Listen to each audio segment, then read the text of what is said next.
to save money or to even pay off your debt, or by the way, do you even know that you have debt? I hope you do. Today we are going to be talking about budgeting and how it can help you save that money and pay off that debt.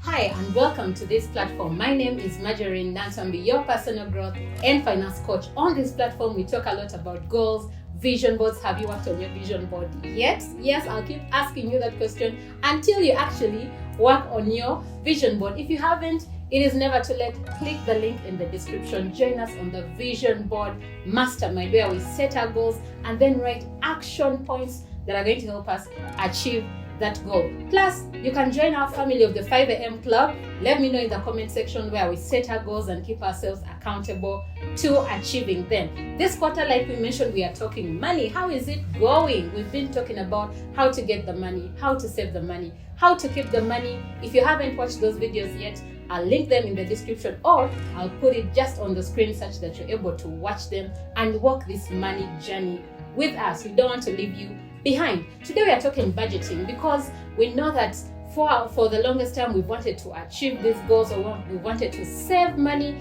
but usually we say, oh, I don't have enough money, or I have very many expenses, I don't know how to save the money that you're talking about, yet I even have less. So we want to see how can budgeting actually help us save this money and pay off this debt and all these other things. In the previous video, we talked about tracking our expenses.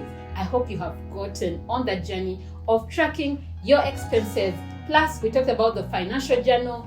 Let me know in the comment section if you want your financial journal, and you'll be able to get it, and it will help you track that money. When we talk budgeting, here we're just talking about you actually tracking your income and your expenses. And we have very many different types of budgeting. One of the very traditional one is called the envelope budget. Have you heard of the envelope budget? I know I was sharing recently with my friend, and they're like, no, that's for our dads and moms. But guess what? It used to work and it still works. So this is just you getting different envelopes and then you stacking your money. You have an envelope for food, envelope for rent, envelope for this. So whenever you get money, you know, oh, I put maybe $1 or maybe 10,000 in this, 20,000 in this envelope, 30,000 in this. You may think it's traditional, but it actually works. So today the emphasis is going to be on what we call the 50, 30, 20 budgeting tool. Should I say that again? 50, 30, 20 budgeting tool. And what is this? Because when you are budgeting or breaking down the money and how we are going to spend it, we have to look at these 3 areas. So the first one is the 50. And in the 50, we talk about the needs. Yeah, we talk about the needs. What are your needs? So all the money that you get, remember we talked about the money management plan, that when you get your money, 10% is tied, 20% is saving, and then you have maybe a 10% there of giving, and then 60% is for spending, is for expenses. So that 60%, how do you spend it? You could be having that question. So we are breaking down the expenses money. Yeah. So what we do, like I said, 50% is for your needs. Write down what are the needs that I have. And I hope you know the difference between the need and the want, because it's very, very important. So you need to know, what are my needs? Things like rent, things like food, things like utilities. Maybe that's electricity or water. All those could be needs, healthcare, and things like that. So that means on all the money that you're going to spend, 50% should go to the needs. And then after there, we go to the next, which is the wants. After you have sorted the needs, now you have to know, okay, after I have put down maybe this money for my medical bills, for my house rent, for my utilities, for the food, because you need to eat. Yeah, you need to eat. So you need to know, okay, how much then am I spending on my wants? And then that is where the 30% comes in. So 30% goes to your wants. And the wants could be maybe if you have your smartphone, maybe that's data, because I know that if you don't have data on your phone, you won't die, right? So that's not a need. So some of you could be watching and you're like, no, me, if I have no data on my phone, I can actually die. But that also depends, because we know that there are people that use their phones for business. If you're using your phone for business, then maybe that could be a need. But if you're using your phone to just go around, maybe watch all these social media platforms and just laugh and just have a good time, then maybe it is a want. So you need to identify these things as you as a person, what works for you, because someone's want may be your need.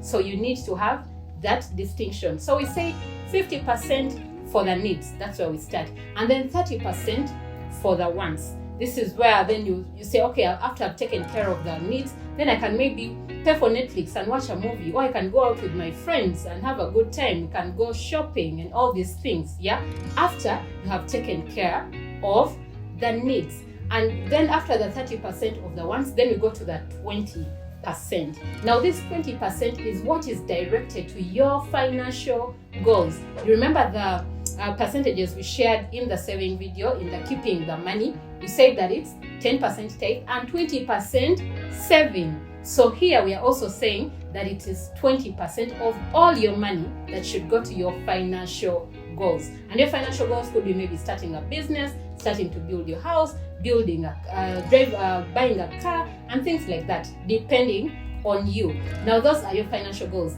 But you could also have a financial goal of maybe paying off your debt. Now when you look at these percentages, the 50, 30, 20, they can also vary. It is not a must that, oh my God, I need to use 50, 30, 20. No, you can actually turn it around depending on the needs or the things that you want to do at that specific time. Because for example, if my need, if the things I want to do in my finances, I have maybe buying a car, then maybe buying land, and then I have a debt to pay, that means I'm going to reduce the money that I'm spending on the needs. Maybe I change it from 50 to 40%, and then I add that 10% to my 20 to make 30, such that I know that I have more money that I'm going to use to pay off this debt. Like I always say, please, please, please pay off your debt. Pay off your debt. How do you pay off your debt? Write down all the debts that you have, from smallest to the largest. Then find out which one has the highest interest. You know, okay, this one is 20%, this one is 10%, this is 5%, this is 2%. And after that, start paying off the debts with the highest interest. You know that money you get from money lenders and all that have high interest, pay it off, because then it grows very, very fast. So that's why I'm saying, if you have your financial goals, then you can change your percentages to suit your financial goals. If you have a debt to pay, that means you reduce some money from either the needs or wants, and then you increase your financial goals such that you're able to clear those debts. But I always say, if you want me to talk about any of these issues when it comes to finances, personal finances, leave that question in the comment section or reach out to my Instagram, Marjorie Natambi. Share those questions and we shall be here to reply to each and every single one of them. And if you want me still to come here and talk more maybe about debt payment and debt management and things like that, still let me know. We shall be here to talk about that. So we have been talking budgeting, and I hope you get on that journey to budget your money, to know that, okay, this is the money that I make and this is actually